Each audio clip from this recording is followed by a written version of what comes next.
Inversiones en este escenario. Pero ¿cuál es este escenario? ¿Quién define cuál es el escenario que hoy tenemos para invertir? Un asesor financiero, un especialista. Sebastián Weisgold, asesor de inversiones. Seba, ¿cómo estás? Hola Santi, buenas tardes, ¿cómo estás vos? Un saludo para toda la audiencia. Un placer. A ver, invertir en este escenario. ¿Alguien puede ver un escenario distinto al que hay y por ende tener que invertir de otra manera? ¿Cómo se maneja esa grieta entre los posibles escenarios? Bien, estamos evidentemente ante un escenario desconocido, o sea, una Argentina que viene bajando la inflación. Tengamos presente que ni bien asumió este gobierno, digamos, sinceró un poco todo lo que era la emisión, la inflación contenida. Eso asustó bastante, no solo al mercado, sino también a todos los que son, de alguna manera, no lo digo negativamente, pero formadores de precio, es decir, supermercados, o sea, todo venta de productos, por las dudas, generaron, digamos, aumentos atajándose de acuerdo al discurso inaugural que tuvo el presidente. Bueno, evidentemente que esto debe haber sido también una estrategia porque arrancamos con una inflación muy alta y bajar algo muy alto es como que a priori parece algo sencillo, si bien siempre en Argentina es algo complejo el tema de la inflación, pero lo cierto es que se viene trabajando, la inflación viene bajando y se marcó también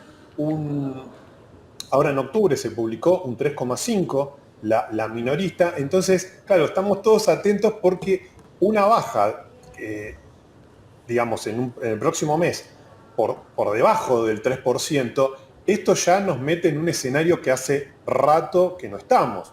Claro, todo esto, Santi, se está dando en el contexto de un fortalecimiento de reservas del Banco Central. Estamos hablando de 28.000 millones de dólares, de acuerdo a lo publicado. Esto se está dando en el marco del blanqueo, supuestamente, digo supuestamente porque es lo que nos dicen y aparentemente es así, no hay emisión, con lo cual hay también menos pesos, ¿no?, en el mercado. Por otro lado, se está dando que los bancos empiezan a dar créditos, o sea, se animan a dar créditos un poco más largos, atados también a la inflación. La gente se está sintiendo cómoda con tomar tasas, digamos, créditos a tasas atados a UVA, es decir, que están en un promedio 4% y que si esto sigue bajando, bueno, se puede establecer en un punto, digamos, cómodo al momento de tomar líneas de crédito, ¿no? O sea, Seba, tenemos un escenario para inversiones de tasas muy bajas y por lo menos siguen bajando. Hablamos de la tasa básica, que es una tasa de referencia del plazo fijo que está a veces por debajo del 3%. ¿Cuál es el horizonte para invertir en este nuevo escenario de tasas bajas, ¿no? Porque antes se discutía si la tasa era del 10 mensual, no, 6 mensual tampoco, pero claro, con una tasa del 3 y con la posible corrección en el tipo de cambio, da un poco a pensar. Sí, en este sentido también me baso en las tasas que tenemos de futuros del dólar, que están bastante relajadas. Estamos hablando de tasas del 36%. Esto nos dice que el mercado no cree que salgamos de, todos creo que lo creemos, que es muy difícil, no sé, porque quizás el gobierno tiene algunas bajo la manga, pero salir del cepo en el corto plazo. Es decir, nadie ve, o la mayoría de los analistas coinciden en que muy difícilmente se pueda salir del cepo antes de las elecciones. Entonces, es como que el mercado está bastante relajado en eso. Bueno, en ese sentido, si vemos con un horizonte a el año que viene, no estamos hablando de junio, julio, tenemos, por ejemplo, letras, las LECAPs, las famosas LECAPs, que están en tasas de entre 46 y 48%. Entonces, si uno considera que el gobierno va a mantener, digamos, la inflación por debajo del 3%, la mayorista sí o sí tiene que estar el 2% por ahí, por el crawling, ¿no?, por el crawling price, y si uno cree que va a estar entre el 3 y por debajo, creo que las LECAPs pueden ser un instrumento muy bueno porque no solo nos va a generar una ganancia en pesos por encima del plazo fijo, sino que además, si el dólar se mantiene con ese ritmo, también se genera una ganancia en dólares, ¿no? Claro, lo que pasa es que 4% son 50 pesos de dólar, tomando un dólar de 1.200, no parecería descabellado que en algún momento de necesidad donde el blanqueo se agote pueda suplir o superar esa tasa. Y esa es la gran duda de muchos inversores. Si vos me asegurás que el dólar no se mueve, voy a tasa de pesos, pero es muy difícil esa certidumbre. Hay que hacer un mix, Seba, en otros instrumentos, porque vos me decís, bueno, el ECAP 4% lo compro, pero es 1 sobre inflación. No es tanto para un país de riesgo como la Argentina. Claro, y es muy interesante la pregunta porque en ese contexto de lo que estamos hablando, de inflación bajando, buenas tasas en pesos versus la inflación, personalmente me hago preguntas como la siguiente que imagino que se las debe hacer todo el mercado. Luego de que termine el blanqueo, ahora a finales de octubre, eh, ¿la gente va a mantener los dólares en el sistema financiero? O sea, ¿también confía en eso?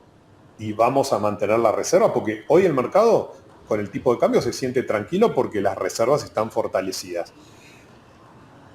El mercado sigue confiando en los controles de cambio, que si bien hace bastante que no veo alguna intervención, el año pasado cuando se picó un poco el tipo de cambio hemos visto intervenciones en algunos bonos, ¿no? Y la brecha hoy está en torno al 15% con cepo, entonces que estamos un poquito al límite. ¿Por qué te digo todo esto? Porque es un gobierno que no muestra generalmente sus cartas, es decir, te dice voy a bajar la inflación, voy a hacer tal cosa, pero no te dice cómo, es parte de su estrategia. Hasta ahora la mayoría de las cosas que viene haciendo con respecto al tipo de cambio y la inflación, evidentemente por los resultados, está saliendo bien. Ahora mi duda es, ¿con qué tipo de cambio se siente cómodo el gobierno? Porque mantener un tipo de cambio MEP, por ejemplo, en 1165, con una devaluación del oficial 2%, 2 y monedas, 2,4, 2,5 mensual.